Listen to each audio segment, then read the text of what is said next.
സിബിൻ ഒരു മാസ്റ്റർ പ്ലാനുമായിട്ട് ജിൻഡോയുടെ അടുത്തേക്ക് ചെല്ലുകയാണ്. ഈ ഒരു കരകാട്ടൻ ടാസ്കിന് മുന്നെയാണ് ചെല്ലുന്നത്. കരകാട്ടൻ ടാസ്കിൽ ആര് വിജയിക്കണം എന്നുള്ളതിന്റെ ഒരു രാജതന്ത്രമായിട്ടാണ് സിബിൻ ചെല്ലുന്നത്. സിബിൻ നേരെ ജിൻഡോനെ വിളിച്ചുകൊണ്ട് പോയി ഒരു സോഫയിലിരുത്തി ഇങ്ങനെ പറഞ്ഞു കൊടുക്കുന്നുണ്ട്, ഇങ്ങനെ മാനിപ്പുലേറ്റ് ചെയ്യാൻ ശ്രമിക്കുന്നുണ്ട്. സിബിൻ ഇങ്ങനെയാണ് പറയുന്നത്, നിങ്ങളൊന്ന് ചിന്തിച്ചു നോക്കിയേ, നിങ്ങളുടെ പുറകിൽ നിൽക്കുന്നയാള്, അതായത് ഈ ഗബ്രിയുടെ ഒക്കെ ടീമിനെയാണ് ഉദ്ദേശിക്കുന്നത്, അവര് പവർ റൂമിൽ കയറി കഴിഞ്ഞാൽ പിന്നെ നിങ്ങളുടെ അവസ്ഥയൊന്ന് ആലോചിച്ച് നോക്കി. ഞങ്ങൾ നൈസായിട്ട് അങ്ങ് ഇറങ്ങിപ്പോരും പവർ റൂമിൽ നിന്ന്. പക്ഷെ അത് കഴിഞ്ഞാൽ അവർ കയറി കഴിഞ്ഞാലത്തെ അവസ്ഥയൊന്ന് ആലോചിച്ച് നോക്കി, നിങ്ങളുടെ അവസ്ഥയൊന്ന് നിങ്ങൾ ആലോചിച്ച് നോക്കി. അപ്പോൾ ഇതിൽ ആര് ജയിക്കണം? ടണൽ റൂം ജയിക്കണം. കാരണം ടണലിന് ഓൾറെഡി 2 പോയിന്റ് ഉണ്ട്.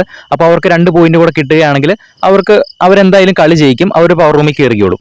അതുകൊണ്ട് ഒരു കാരണവശാലും ഡെൻ റൂം ഒരിക്കലും ജയിക്കരുത്. കാരണം അവർ ജയിച്ചു കഴിഞ്ഞാൽ അവർ പവർ റൂം ആയി കഴിഞ്ഞാൽ പിന്നെ തീർന്നു, പിന്നെ നമ്മളെ എടുത്തിട്ട് അലക്കും എന്നാണ് സിബിൻ പറഞ്ഞത്. പക്ഷെ ജിൻഡോ അതിന് സമ്മതിക്കുന്നില്ല. ജിൻഡോ അന്നേരം പറയുന്നു, എടാ ഇത് ജനങ്ങൾ കാണുന്നതല്ലേ, എടാ നീ പറഞ്ഞ പോലെയൊക്കെയാണ് ചിന്തിക്കേണ്ടത്, പക്ഷെ ഇതൊരു സ്പോർട്സ് ഗെയിം അല്ലേ, ഇതൊരു ജനങ്ങൾ കാണുന്നതല്ലേ, അപ്പോൾ അത് ഫെയർ ആയിട്ട് തന്നെ നിൽക്കണം എന്നാണ് എൻ്റെ ആഗ്രഹം, ഞാൻ അങ്ങനെ ചെയ്യത്തുള്ളൂ എന്ന് ജിൻഡോ സിബിനോട് പറയുകയാണ്.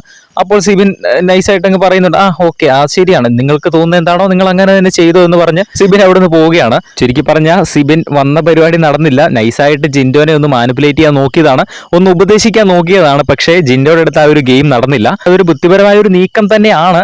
പക്ഷേ ജിൻഡോ അതിന് വഴങ്ങിക്കൊടുത്തില്ല. കാരണം ജിൻഡോ അതിന് വഴങ്ങിക്കൊടുത്തിരുന്നെങ്കിൽ അവിടെ സിബിന് ആ ഒരു ക്രെഡിറ്റ് പോയേനെ. പക്ഷെ ഇപ്പോൾ ജിൻഡോയുടേതായ രീതിയിൽ നിന്നതുകൊണ്ട് തന്നെ അവിടെ സിബിന് സ്വാഭാവികമായിട്ട് ചെറിയൊരു നെഗറ്റീവ് വന്നു. കാരണം ഫെയർ ആയിട്ട് കളിക്കുകയല്ലേ, ജനങ്ങൾ ഇത് കാണുകയല്ലേ എന്ന് ജിൻഡോ സിബിനോട് പറയുമ്പോൾ സിബിന് ഒന്നും പറയാൻ പറ്റാത്ത ഒരു അവസ്ഥയായി. സിബിൻ ഓക്കെ, എന്നാൽ പിന്നെ നിങ്ങൾക്ക് ഇഷ്ടമുള്ള പോലെ നിങ്ങൾക്ക് ഫെയർ ആയിട്ട് തോന്നുന്ന രീതി ചെയ്യാൻ എന്നാണ് പറയുന്നത്. പക്ഷെ അവസാനം ജിൻഡോനെ ആ ഒരു മത്സരം നിയന്ത്രിക്കുന്നതിൽ നിന്ന് ഒഴിവാക്കി അവസാനം പവർ ടീമിനെ അതിന് നേതൃത്വം കൊടുത്തു. പക്ഷേ അവർ പറഞ്ഞതുപോലെ തന്നെ നേരെ വിപരീതമായിട്ടാണ് സംഭവിച്ചത്. 3 പേർക്കും ടൈ ആയിട്ട് പോയിന്റുകൾ വന്നിരിക്കുകയാണ്. എന്തായാലും സിബിന്റെ തന്ത്രങ്ങൾ ഒന്നും തന്നെ നടന്നില്ല എന്ന് വേണം പറയാൻ. കൂടുതൽ ലൈവ് അപ്ഡേറ്റ്സിനായിട്ട് നമ്മുടെ ചാനൽ സബ്സ്ക്രൈബ് ചെയ്യുക.